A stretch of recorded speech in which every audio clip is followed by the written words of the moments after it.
This is the Lesbian Historic Motif Podcast, brought to you by Heather Rose Jones. The show looks at lesbian and sapphic themes in history and literature, and historical fiction with queer female characters, including fantastic versions of the past. We present research, interviews, news of the field, book listings, and original historical fiction for your enjoyment. For even more historic research, check out our blog.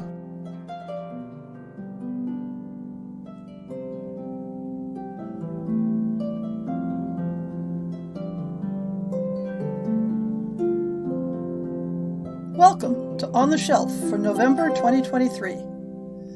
Trying to think of some clever way to start off the podcast. All my clever is dried up at the moment. My schedules are all a bit off-kilter, and that's even before we adjust back to standard time here tonight. The podcast is just one small part of it, but swapping the fiction episode from September to October means that I've just done 3 episodes in 3 weeks, and I can't for the life of me remember how I used to do that all the time. I was updating the episode planning spreadsheet the other day and penciling in some special episodes in the next few years for anniversaries. A year from now, we should be airing episode 300, so I'll have to come up with something special for that. The next round number will be a twofer when we hit our 10-year anniversary of the podcast almost exactly at episode 350. I'm not sure I want to predict that far out, since I'll have been retired for over a year by that point, and I intend to have rearranged my life significantly. I do have some solid goals for the podcast. I'd like to complete enough of the trope episodes and other thematic shows to have material towards a book. That was my initial plan, to put together a resource book on lesbian history for people who wanted to write historical fiction. The idea I had back in the 80s, when I first started thinking about it, was rather different from what I envision now. But I'd still like to turn my research into something less ephemeral than a podcast. Plus, get back to writing my own fiction, of course. I never meant to spend so long between books. But for the podcast, it would be a nice round number to make it to 10 years of podcasting. 10 years is a very long time in podcasting. Restarting my library adventures last month has broken a logjam, and I've been back several times since then, pulling articles from sources that aren't online. I'll probably do a serious bit of journal downloads when I take some vacation time after Thanksgiving and can go to the library at a time when staff are available to help. But in the meantime, I have about 30 articles on my iPad waiting for highlighting. When looking at my article folders, I'm also reminded that I've been gathering materials for a special topic on European perceptions of lesbianism in the Ottoman Empire, which will involve presentations of some primary sources, catching up on relevant publications, and then a podcast episode. No end of ideas, just short on time.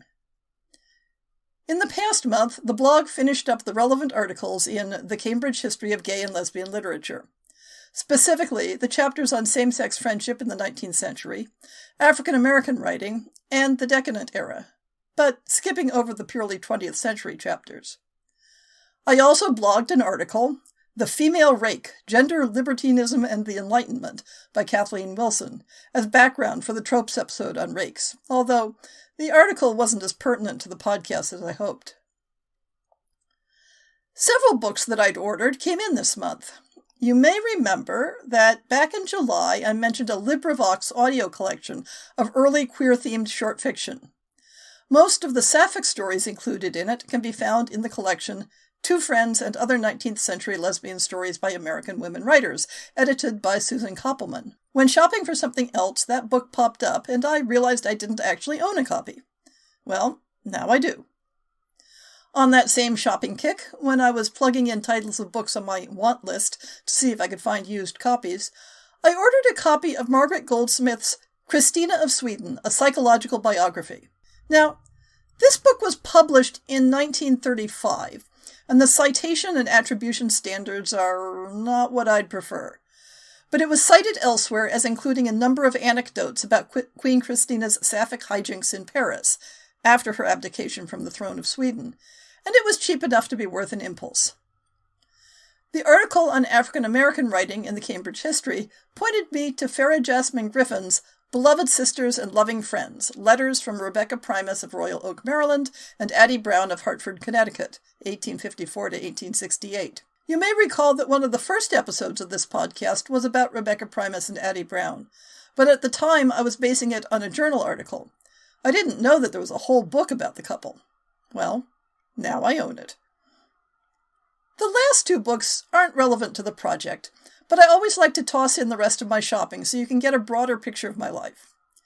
Another stumbled across item is Phyllis Kinney's treatise, Welsh Traditional Music.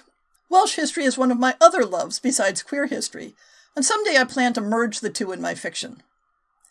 And lastly, I got a copy of Stephanie Forshey's book for young readers, Hidden Gems, Margaret Getchell LaForge, which is a biography of my great-great-grandmother and her time as an executive at Macy's department store. Stephanie Forshey is working on a series of biographies of pioneering American businesswomen, and I was delighted to help her research with information from our family archives. Lots of new and recent sapphic historical fiction this month. I don't usually buy quite so many books while putting together the new and recent releases segment, but the tally ended up at 8 books. I have no idea when I'll get the time to read all of them, given how far behind I already am on fiction. But it's great to stumble across so many intriguing titles. Now, if only I didn't have to work quite so hard to confirm that they fall in the sapphic category. Several thematic clusters emerged this month. We'll start off with some mystery series. Jennifer Ashley's Cat Holloway Historic Mystery Series includes a lesbian couple as side characters. But in The Price of Lemon Cake, Cat Holloway 6.5, from JAAG Publishing, that couple gets to be the protagonists. The main mystery series is published by Berkeley, but this and another side story are put out directly by the author. When Cat Holloway approaches Lady Bobby Perry and Judith Townsend to help her discover what a young aristo is getting up to in a gentleman's club, Bobby quickly accepts, coaxing a promise of Mrs. Holloway's stupendous lemon cake in return. But the investigation quickly turns into more than a simple spy mission, forcing Judith to confront a painful part of her past. Both Judith and Bobby must bring their own unique skills to help Cat solve the tricky and dangerous problem. Next up, we have 2 mystery series that I only stumbled across when the 3rd book in the series came out last month. We'll start with the Mary Gray Mysteries by Winnie Froelich from 9 Star Press. In Book 1, The Ilhenny Murders, District Nurse Mary Gray saves the life of young architect Anthony West when he is involved in a car wreck, only for West to tell her it was no accident. Someone tried to kill him. Mary is skeptical at first, but when West dies, she's determined to investigate the matter. More blood is spilled, and Mary becomes embroiled in a tangled web of intrigue and murder as she joins forces with exiled Jewish-German detective Franz Schaeffer.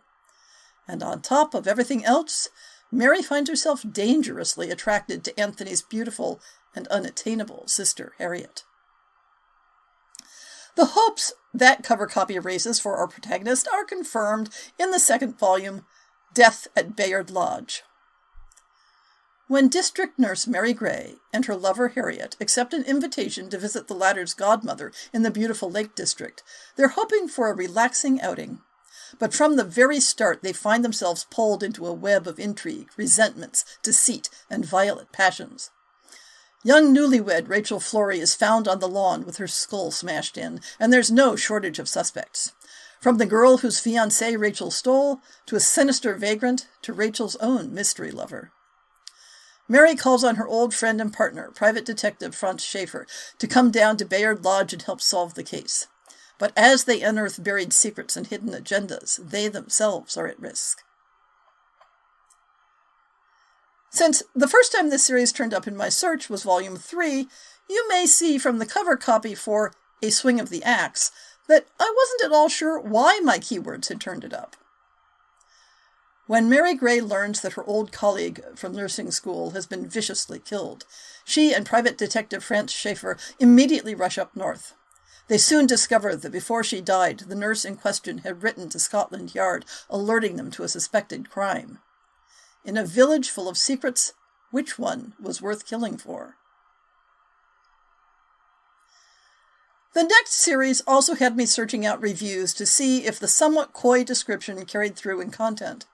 But I was able to contact the author with my questions, and she confirmed that the characters were based on a relative of hers who had a very close female friend, and that the ambiguity of the cover copy intentionally reflected the discretion with which they had had to live their lives. This is the Winslow and Fitzgerald Investigations Mystery Series by Sherry O'Boyle. A Preposterous Alibi, Volume 1. It is the spring of 1928 in San Francisco, an especially unruly city, and a place where no one seems to care if the body of an unknown prostitute is unceremoniously dumped in a dark Chinatown alley. No one, that is, until young companions and amateur sleuths Evelyn Winslow and Flora Fitzgerald learn about the death from their housemate, Wu Jinjiang. The longer the garishly dressed body remains in the alley, the angrier the women become at the injustice. Join in as Evelyn, Flora, and Zhang bring their quick wits, strong wills, and brave hearts to bear on the puzzle of the identity of both the victim and her killer. An Unforeseen Motive, Volume 2. It's the summer of 1932, an era rife with the challenges of keeping body and soul together, even for companions Evelyn Winslow and Flora Fitzgerald. On summer break from teaching, the young sleuths accept a much-needed commission to investigate labor unrest roiling in the fruit orchards of the San Francisco East Bay. They've hardly started when a worker is brutally slain. Evelyn uncovers the means of death, but too many have the opportunity. And possible motives for committing the murder remain a confusing mystery, leaving Evelyn and Flora on their own and in no small danger as they try to work out the puzzle together. And finally, By Indelicate Means, Volume 3. Death by bludgeoning becomes the most telling clue in By Indelicate Means. As Evelyn, Flora, Zhang, and their young police officer friend Andrew become more skillful at investigating the seamier side of life in San Francisco, by 1933, more crimes come to light, destitute children seek their help, and the mysterious disappearance of an infant even comes under their scrutiny.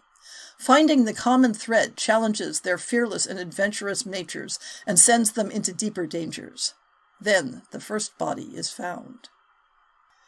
The next coincidental theme this month is cross-time stories, and especially the sort of story that historian Linda Garber calls a romance of the archives, such as Charlotte and Me by Carol Leland. Alice Hargreaves finds herself alone, divorced, and lost since the discovery of her wife's infidelity. Smarting and scared after her first lesbian romance ended so badly, she begins anew in a rundown house in York. During her house renovation, she discovers old love and the possibility of future love with her striking, charming, and helpful neighbor Charlie. Inspired by the lesbian love letters she discovers in a hidden metal box under the floorboards, Alice finds hope. Their secrets, revealed in their historic writings, mirror the love and loss in Alice's own life and give her courage to move on. A similar archival framing story presents a fictionalized biography of poet Christina Rossetti in The Rossetti Diaries by Kathleen Williams Renck from Bedazzled Ink.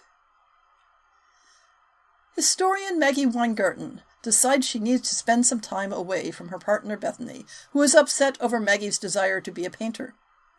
Maggie visits the seaside town of Hastings, and while in St. Clement's Church, discovers that poet Christina Rossetti and artist Elizabeth Lizzie Siddall had been frequent visitors to Hastings and the church. Agatha, the church caretaker, shows Maggie a chest of papers in the catacombs that the vicar said belonged to Dante Gabriel Rossetti. Maggie discovers the papers are actually the lost diaries of Christina and Lizzie.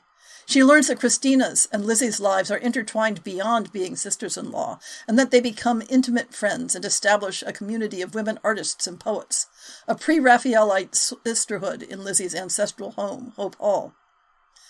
Maggie is joined by Bethany and Agatha in the quest to solve the mystery of how the diaries were buried in the St. Clement's Church catacombs, and uncover surprising revelations on the origins of Christina's most famous poem, Goblin Market. Wrapped in a modern-day mystery, The Rossetti Diaries is a historical reimagining that explores the indomitable artistic aspirations and achievements of the poet Christina Rossetti and the artist Elizabeth Siddall. And last in this group is a straightforward time travel novel. This is the fourth novel in Harmke Bersma's Magical Bookshop series from Elusive Press. It looks like each book can stand alone, although the third book in the series has strong overlap in characters and events with Anne Through Time.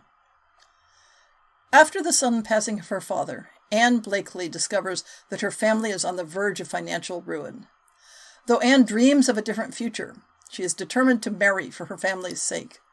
With finances dwindling fast and a debt collector requesting a final payment, Anne has no choice but to accept help from her friend Beth Easton for one final season in London to find a suitor. However, a chance meeting with Willa Balfour, the daughter of a marquis, pulls Anne and Beth into a scheme to rid Willa of an unwanted suitor, an Irish duke invited by her father. Thankfully, the marquis seems distracted by the appearance of Melinda, a time traveler and owner of a magical bookshop. Despite needing to find a suitor, Anne starts questioning her burgeoning feelings towards Willa Balfour. Anne is torn between familial duty and her own heart when Melinda proposes the offer of a lifetime to Anne and Willa. The pitch for this next book calls it Heartstopper meets A Knight's Tale, meaning the comic medieval-ish movie. So be certain you're looking for some madcap anachronistic humor if you read Gwen and Art Are Not in Love by Lex Croucher from Wednesday Books.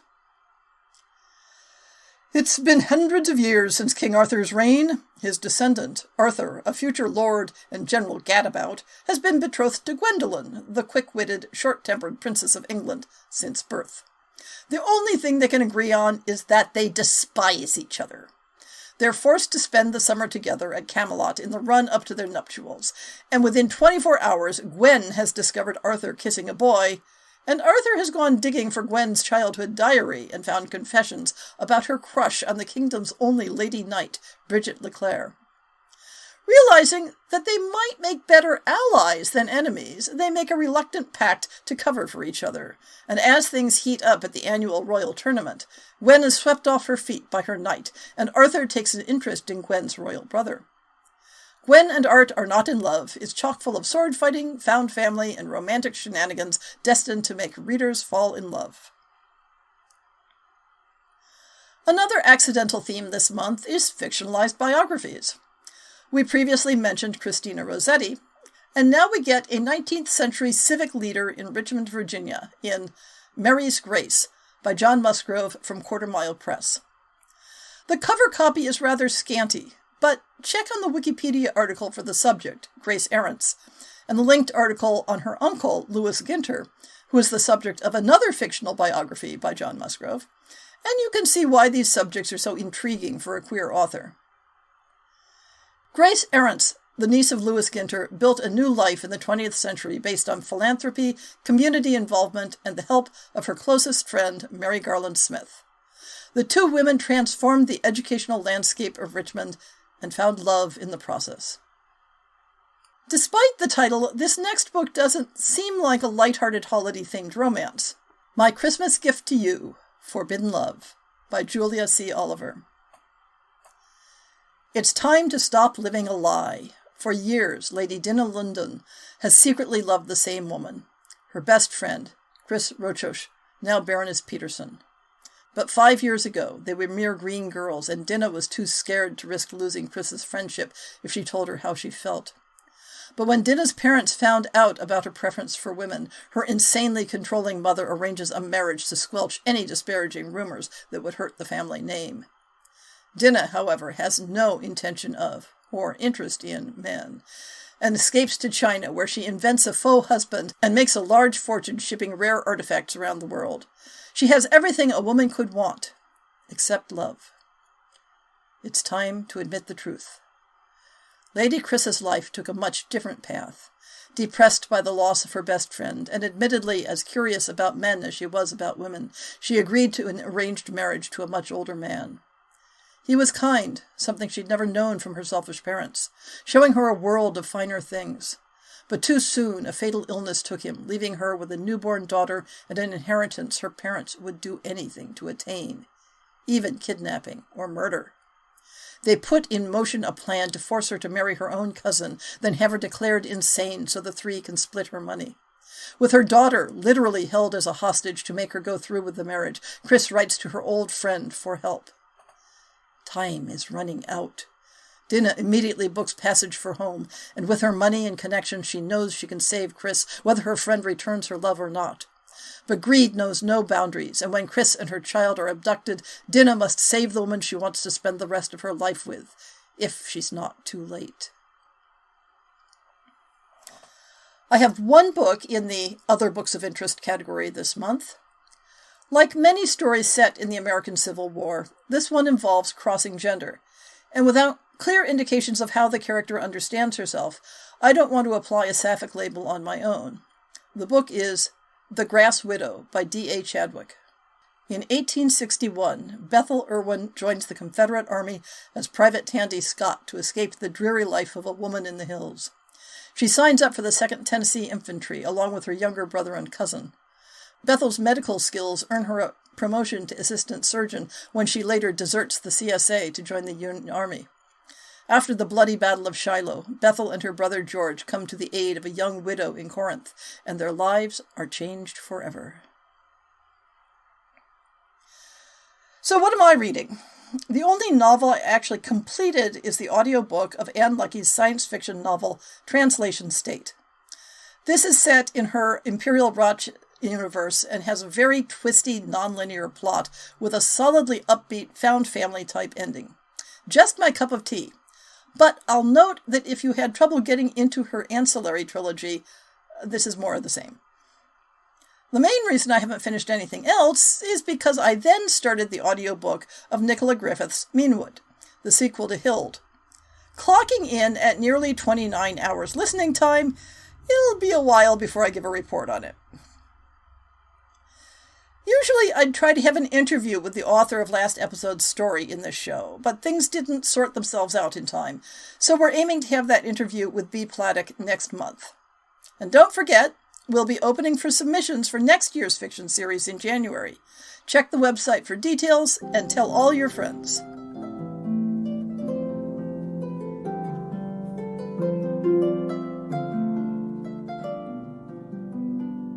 I hope you've enjoyed this episode of the Lesbian Historic Motif Podcast. See the show notes for links to people and topics. Most shows will have a transcript linked as well. If you have a book announcement, a topic suggestion, or might like to appear on the show, please drop me an email. If you enjoyed this podcast, please rate it and subscribe on your favorite podcast app, and consider supporting our Patreon.